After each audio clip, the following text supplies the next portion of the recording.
Graça e paz a todos aqueles que estão me assistindo nesse momento através desse vídeo.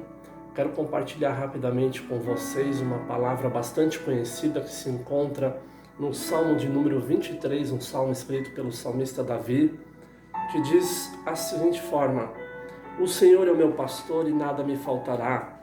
Ele me faz repousar em pastos verdejantes, leva-me para junto das águas de descanso, refrigera-me a alma. Guia-me pelas veredas da justiça por amor do seu nome. Ainda que eu ande pelo vale da sombra da morte, não temerei mal algum, porque tu estás comigo. A tua vara e o teu cajado me consolam. Vivemos dias diferentes, dias difíceis, dias nunca antes vividos pela humanidade. E nesses dias nós podemos encontrar, de certa forma, um consolo na palavra de Deus. E vendo essa palavra escrita pelo salmista Davi, que antes de ser rei, antes de ser guerreiro, ele era um pastor de ovelhas. E ele, olhando para Deus, ele vê em Deus a figura de um pastor assim como ele o foi, que cuidava de ovelhas. Ele vê Deus como um pastor de homens, como um pastor que cuida dos seus, assim como um pastor cuida das suas ovelhas.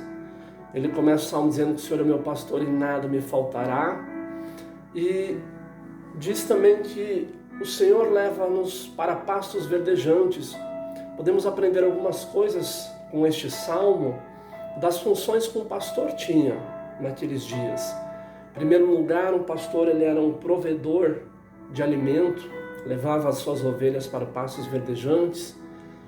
O pastor ele tinha a responsabilidade de matar a sede das suas ovelhas, levava elas para águas tranquilas.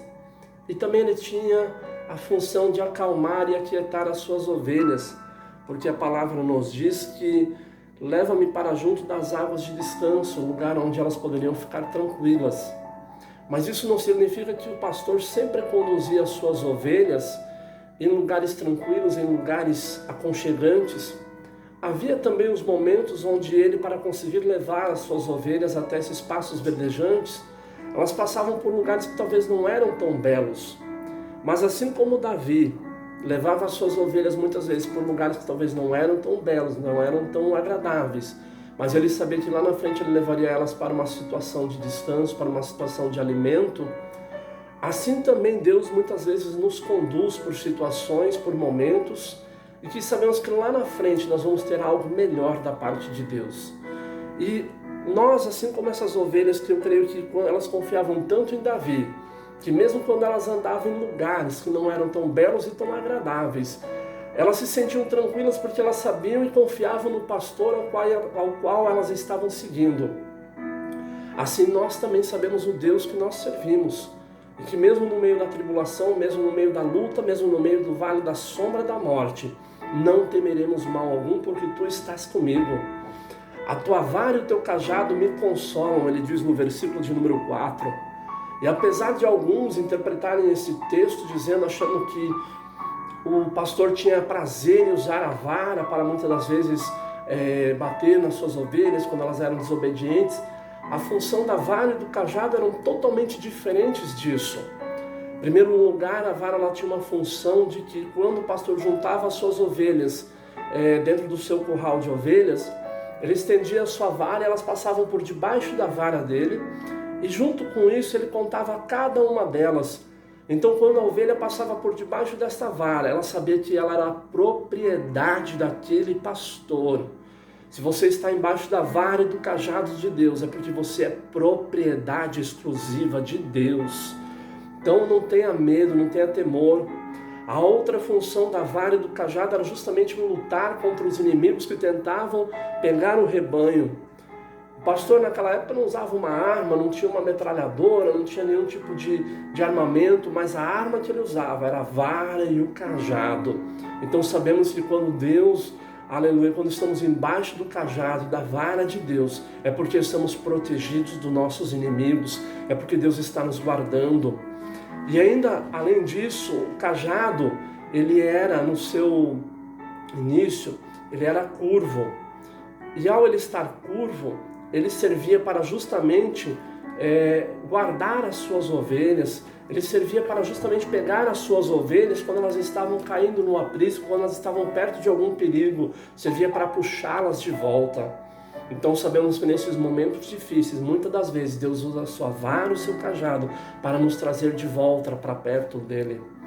Talvez você nesses dias você esteja meio afastado, dizendo, olha, eu não faço mais parte do rebanho de Deus, eu me sinto tão longe do rebanho de Deus.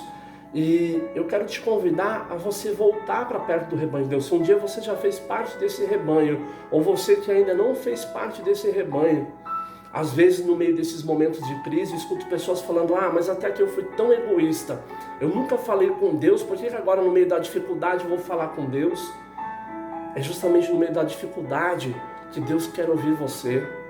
Talvez você esteja num preconceito de que Deus não te ama, de que Deus não quer te ouvir no meio da dificuldade, de que Deus te esqueceu no meio das dificuldades, de que você não é digno de clamar por Ele. Eu quero te dizer que Lucas capítulo 15, Jesus faz a parábola das 100 ovelhas e Ele mostra que Ele se importa com a ovelha perdida. Ele deixa as 99 e vai em busca daquela que está perdida. E sabe o que Ele diz ainda? Que quando Ele encontra aquela que está perdida, Ele coloca ela nos ombros e leva para casa. E sabe o que Ele faz? Ele não espera dar um castigo para ela, Ele não está esperando para dar uma exortação para ela, pelo contrário, Ele pega e coloca ela no ombro e diz que quando Ele chega em casa, Ele chama todos os seus amigos para fazer uma baita de uma festa por conta daquela ovelha que Ele encontrou. Então se você por algum motivo você está com medo de se aproximar de Deus novamente, eu quero te dizer, é hora de se aproximar de Deus. Tiago capítulo 4, versículo de número 8 diz, chegai-vos a Deus e Ele se chegará a vós. Quando você dá um passo na direção de Deus, Deus já dá 1000 passos na sua direção. Ele só quer que você faça o contorno, que você retorne, para que você chegue perto dele. Tenho certeza que Ele vai te ouvir. Faça aqui uma breve comparação para aqueles que já foram em alguma praia e viram uma área perigosa e viram lá um salva-vidas de repente alertando as pessoas, dizendo, olha, não entre nessa região, não entre nesse local, que esse local é perigoso. Se algum desobediente entrar naquele local e ele gritar por socorro porque ele está se afogando, você imagina que aquele salva-vidas não vai tentar salvar a vida daquele homem, daquela mulher que foi desobediente? Ele vai sempre lutar pela vida dela, mesmo que ela tenha sido desobediente. Eu não sei o que aconteceu na sua vida, não sei o que tem acontecido, o que tem te afastado de Deus. Mas assim como um salva-vidas, ele não se importa se a pessoa foi desobediente com a orientação que ele deu. Ele está preocupado em salvar aquela vida, porque é para isso que ele está ali. Eu quero dizer que Deus está aqui para salvar a sua vida. Deus está aqui para ir de encontro à sua vida e te resgatar nesse momento difícil.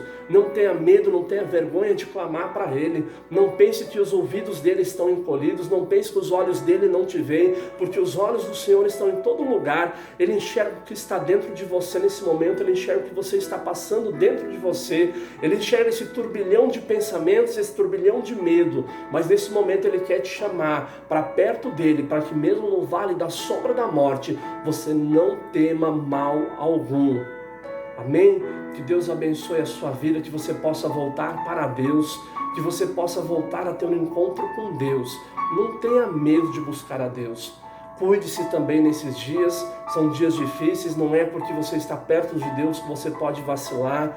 Nós não somos super-homens, ninguém porque serve a Deus tem superpoderes. Eu sirvo a Deus, então eu posso andar no deserto do Saara que o sol não vai me queimar. Você vai ser queimado, você vai precisar de protetor solar. Posso ir lá para o Polo Norte que lá eu não vou congelar. Meu amigo, se você for para lá sem as roupas certas, você não vai conseguir se proteger. Então mesmo, mas eu sou muito justo, o mal não vai me pegar. Irmão, até o justo põe seguro no carro, até o justo tranca a porta do carro. A orientação até de Jesus falando assim, olha, se você soubesse a hora que o ladrão viria, você não trancava as portas, não ficava vigiando. Até no justo a gente tem que vigiar. Então vigie nesses dias, se aproxime de Deus. Eu creio que é um tempo de buscar a Deus. Se o meu povo, que se chama pelo meu nome, orar e se converter do seu mau caminho, sabe, são dias de buscar a Deus. Busque a Deus. Deus quer ser o teu pastor, Deus quer cuidar de você e Deus quer te levar para junto de águas tranquilas, de longe desses turbilhões de águas tumultuadas aí. Deus abençoe a sua vida, meu irmão. Agradeço a Deus por essa oportunidade de estar aqui, a minha esposa Gisele, que tem me incentivado a esse vídeo. Que Deus abençoe a todos que estão ouvindo.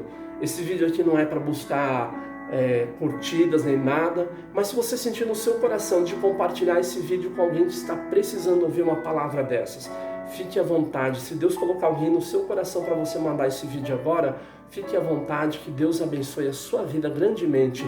Um forte abraço para vocês, um beijo no coração. Deus abençoe a todos, em nome de Jesus.